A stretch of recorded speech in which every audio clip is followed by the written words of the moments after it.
Reec. Yeah. Who you with? Hey, what's up, man? We back at it. Media Campus West. That's where we broadcasting from. It's Majic 107.5, 97.5, Real Sound of Atlanta. Reec right here with y'all with another special guest. This woman is doing some amazing things on the big and little screen. Well, you can't call it a little screen no more. Folks got 90-inch TVs in their houses, so you know what it is. We're going to be talking with her with all the amazing things she has going on. But first and foremost, usually before we start the interview, I hit the hype bell.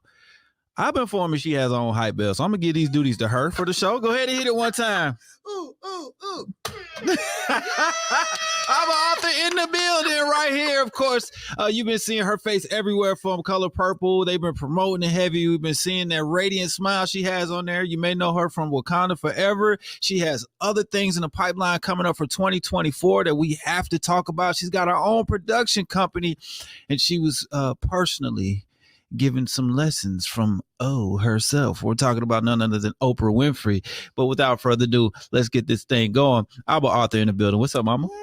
Yay, thank you so much. What a great introduction. Thank you. That's what we're here for. I appreciate that very much. That's what's up. So let's get some of the background out the way, because obviously everybody's catching fire with Color Purple, the musical. We see Fantasia with his awesome voice. We see you on the screen. Oprah brought it back to shine some light on in a different approach in bringing it back. And I think that it's really good to get those classics back in a different way. But you have some history now. You back and forth from here in Atlanta. That's where we're broadcasting from, to LA. But you got a degree from Colorado.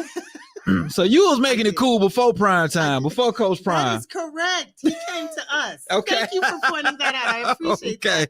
that. Yes. I graduated from the University of Colorado at Boulder. Shout out CU Buffs. Right. Hello. Now, Yes. which is now HBCU. Basically. Right. Because I'm here. It's like, I'm from Jersey, right? So I have a football program up there. Rutgers. It's okay. So we kind of got to pick and choose, right? Okay. So I got here and I'm a UGA fan, because the school I played for, I played basketball because I didn't have a football team in my school. So I was like, I'm a UGA fan. But now Dion is there. I'm a Colorado fan. So yes. welcome me to the family. Thank you. You're welcome. We'll take you. Thank you so much. That's what's up. So how was it there? Like, what made you choose UC? Well, I had a sister that went there. Okay. I originally wanted to go straight to Los Angeles. Right. I had my eyes on the prize. I was like, Hollywood, let me go straight there. But thank God my parents said no. Thank God for caring parents. Thank God for caring parents. Right. Because I needed that for years, not just of education and acting in the entertainment industry, but, just to wise up and mature. So I went to an in-state school, chose the best one in-state. There we go. That's There's correct. a couple, but you chose the I one. chose the best one in the state. And I'm really grateful that I went there. It was a great choice for me. That's awesome. So growing up in Colorado, I visited there recently. It's a beautiful state. It's a lot of things to see, but you don't hear about a whole lot of people coming there in the world of Hollywood. And you are making some moves and waves. So what was the first thing that gave you that acting bug? Ooh.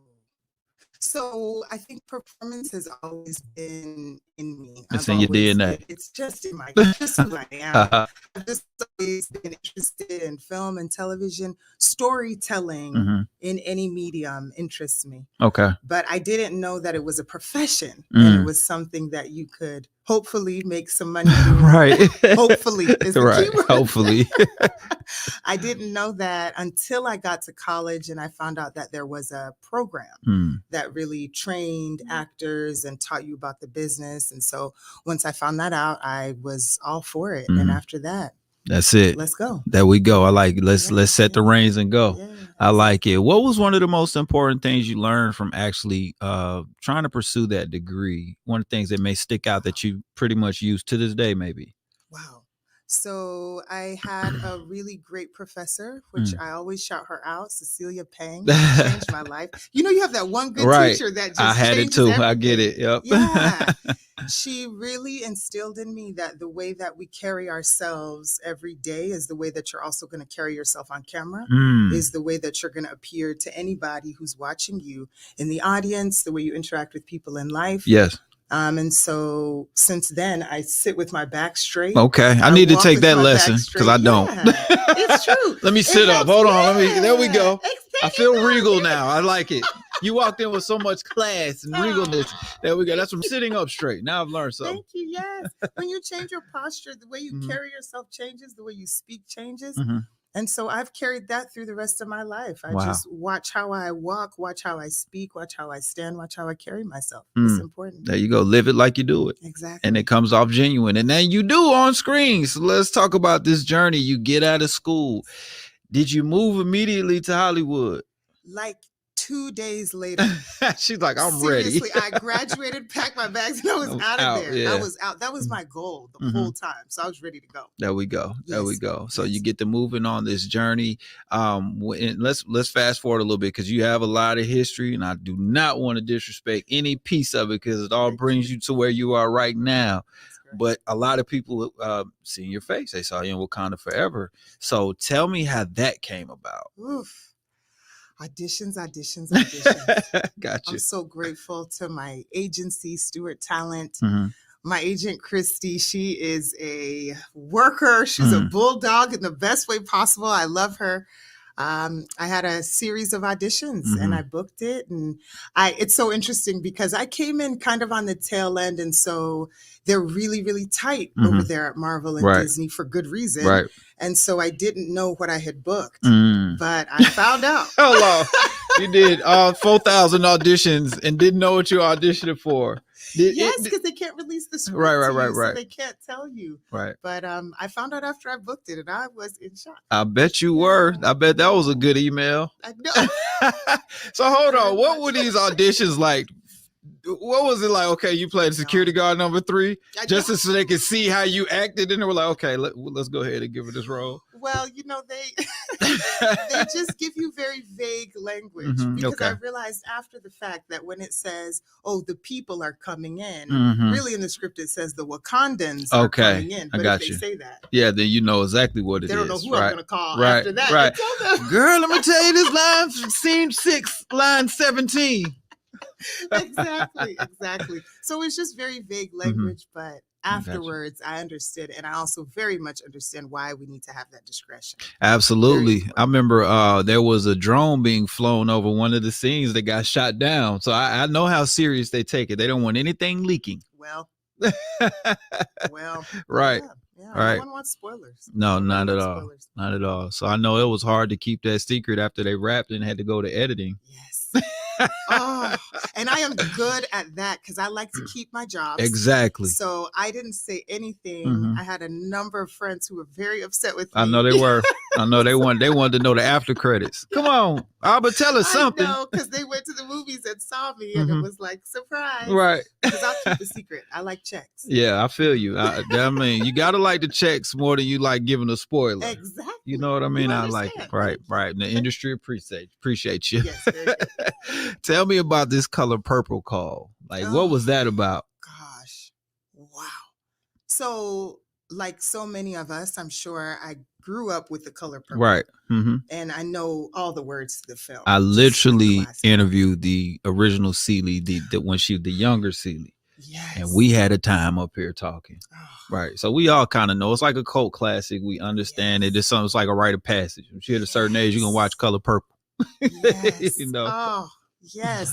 So obviously huge fan of the film and got the auditions. I had a couple of auditions and I'm like, as a professional actor, you just have to shoot and then let it go. Right. Because there's a lot of rejection in this business. And if you don't release it, then you'll get stuck. And so I had a couple of them. I released it. I'm like, they might like me though. They keep calling me back. But I just kept releasing it. And then I was actually in Ghana at the time. Okay. And I was at dinner with my family. And my agent, she doesn't call often, but she made that call. When she calls, you know it's usually good. And I mean, I just like collapsed on the ground. I'm crying. I'm dramatic. Okay. That's why. You said you live it like you live it. Yeah. Right. You live it like you work it. I'm very dramatic. I fell out. I was like crying. Mm-hmm. The whole staff has to come outside now. And I had to explain to them like, no, this is good. Yeah, this is good cry, right? Yeah, this is good news. Now they came to check on you. I like it. I know. I appreciated it though. And then I went back in. I told my family and we celebrated. Y'all were already at dinner. How fitting is that? There. I know. I had to wait. Mm-hmm. I had to hold it in. It was a serious conversation. Yeah. Can you imagine? And then I just busted and started talking. So I had to wait, and that was difficult. But as soon as the opportunity presented itself, I was ready. By the way. Yeah, exactly. Exactly. And that is so awesome. You got to hit the hype bell. I usually hit it. That is a hype bell moment. Go ahead. There we go. That's a hype bell moment.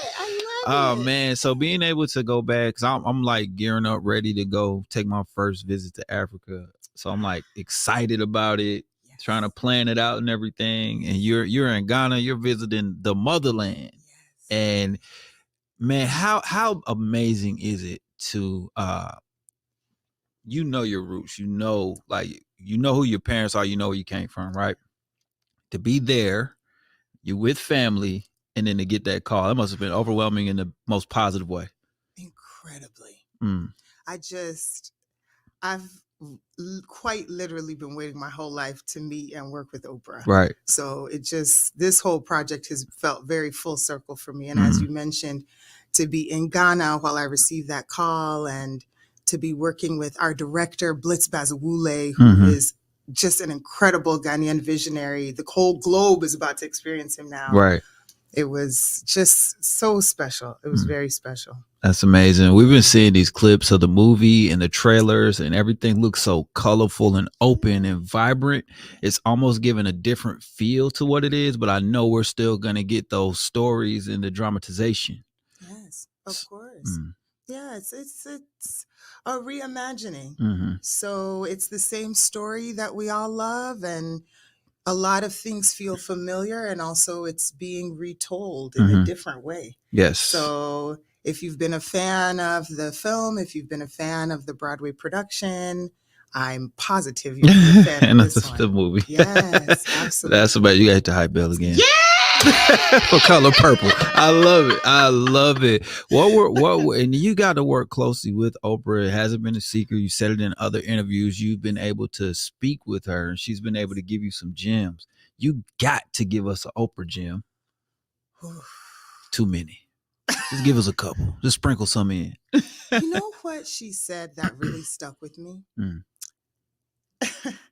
When I met her, she started speaking. Yes. And she was going and going and going. And I was having an out-of-body experience. Right. Because you're like, do you realize you Oprah? That's what you're thinking, right? Do you know you Oprah? Do you know? Right.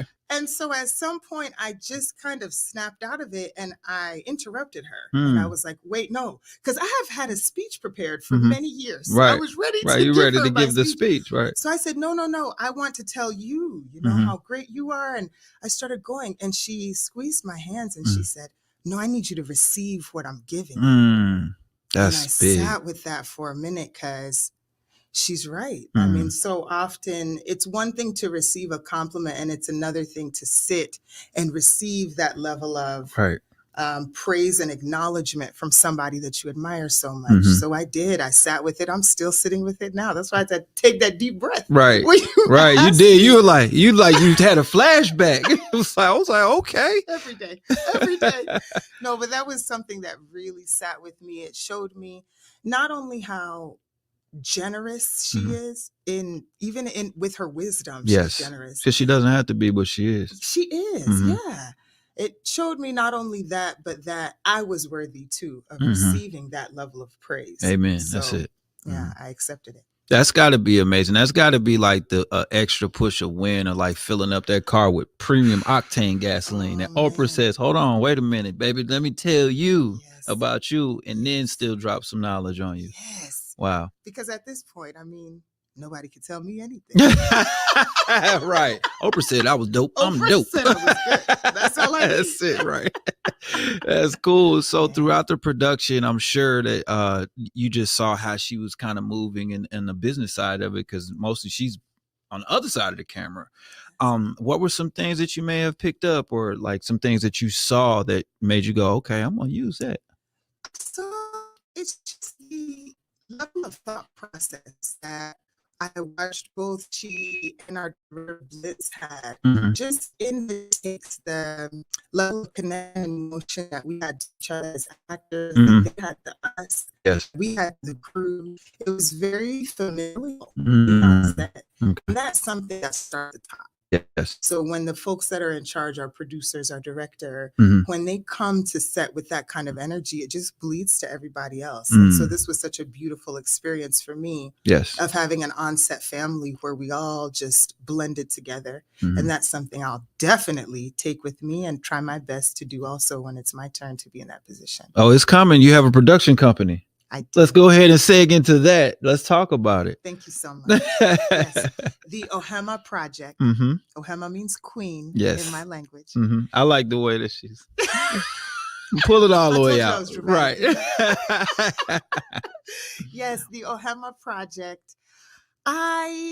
I'm a storyteller. Like I mentioned, in all mediums, I believe in being able to experience empathy through stories and entertainment. And so I love the stage. I started on the stage. So I write stage productions. I have a number of films and television shows that I've created. Again, it's just whichever medium feels right for it to come out to, Makes sense. Wherever the audience is going to feel most comfortable receiving whatever it is that I want to share with them, I'll do it. But I have a whole lot of projects in the can. So you seem super creative. Come out. Yeah. That's really cool. Which one do you, if you had to choose, like if somebody said, okay, you get to be in one box for the next 6 months, which do you choose? Do you choose to be on the stage? Do you want to be behind the camera, in front of the camera in a full-length production, or would you want to be in sitcom type episodics? Wow. For 6 months. 6 months. So you have to do this for the next 6 months. From my lips to God's ears. Yes. Nobody except for those listening. Keep it a secret. Wow. Wow. Well, I have a television series coming out in 2024. On Apple TV. On Apple TV. And so I probably would choose to have many seasons of that show. Okay.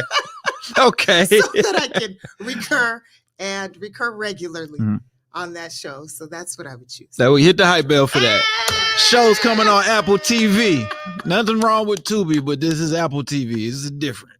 All right, it's a different kind of budget. I love it. Being a creator, someone who is now you're working into the side of production, and you definitely know what you're doing in front of the camera. How important is it for people to be able to put their own stuff out nowadays when having creative control and all these content platforms? Incredibly.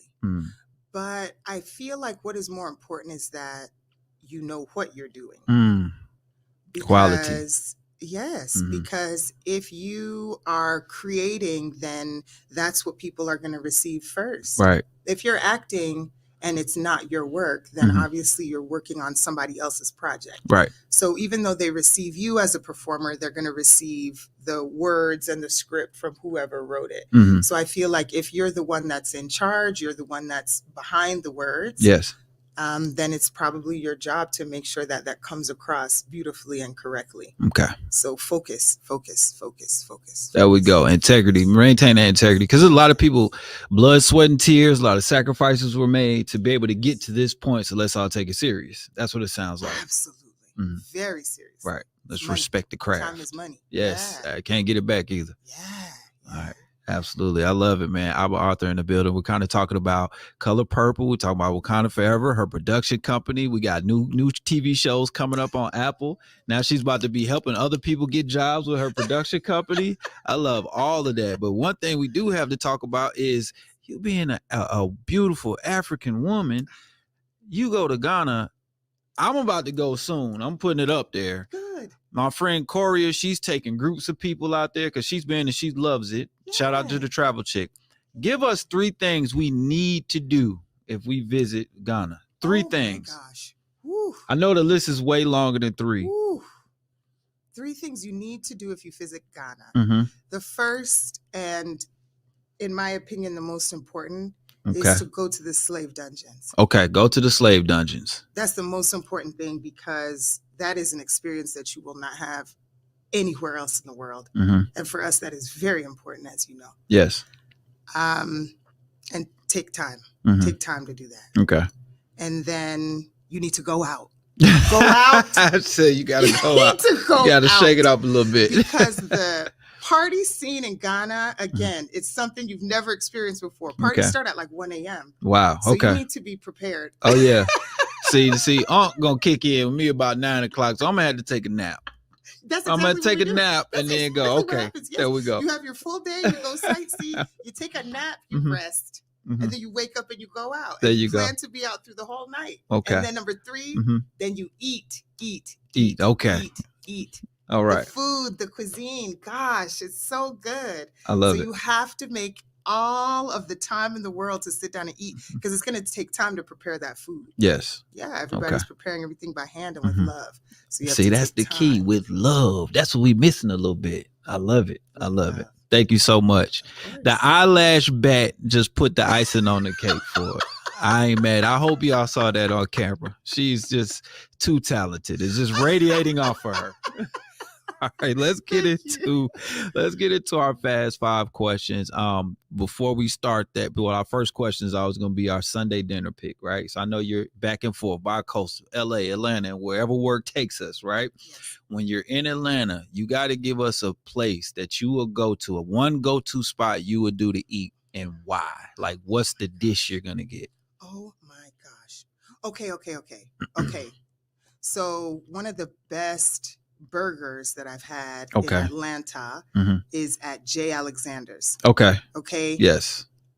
I don't know what is in there. I have no idea what they are cooking with, and I don't ask. But that is one of the best burgers I've ever had. Okay. So I'll get a burger and French fries from there. And that's my celebration food. There you go, burger and fries from J. Alexander, celebration food. I got you. Okay. I ain't mad at that at all. Have you found any authentic African spots here that you like? Yes, actually, yeah. Okay. I have a few go-tos. There's Ike's. Okay. Which is always good. There is Cafe Shanghai, which I really love. Anywhere that's going to do the plantains right. Okay. You got to get the plantains right. Okay. Yeah, I'm a plantain snob. Okay.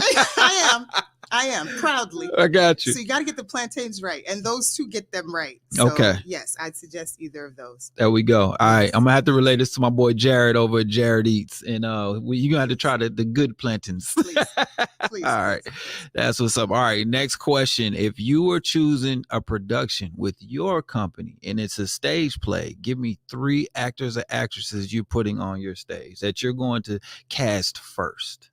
Any 3? Oh my gosh. Meryl Streep, Angela Bassett, Anthony Hopkins. There we go. That hit your hype bell for that. Everybody, that's sold out.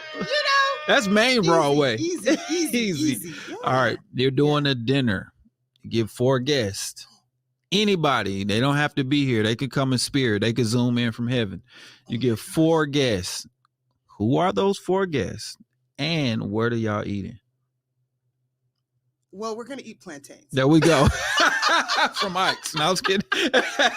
Ike himself is bringing them. Yes, we're going to eat Ghanaian food. This is easy. Right, that's the easy part. Okay, how many people? You get 4 guests. Oh my gosh, Oprah. There we go. Oprah.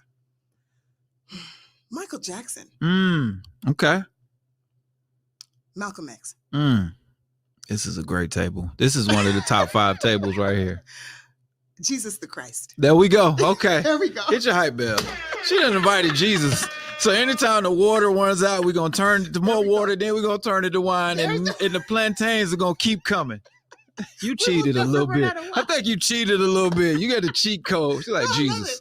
Because then Jesus could bring more people. Because who's going to tell him no? Yes. And more wine. That's the point. I am not mad at that at all. All right. Tell me one piece of advice you would give Abba that second day out of college when she's about to hit the road to LA. What is a one-liner you tell her? Ooh. You got it. And that's what she needed. Yeah. She needed to hear you got it. Yeah. It's going to get tough, but you got it. You got it. You got it. And guess what? You getting it. Hit the hype bell.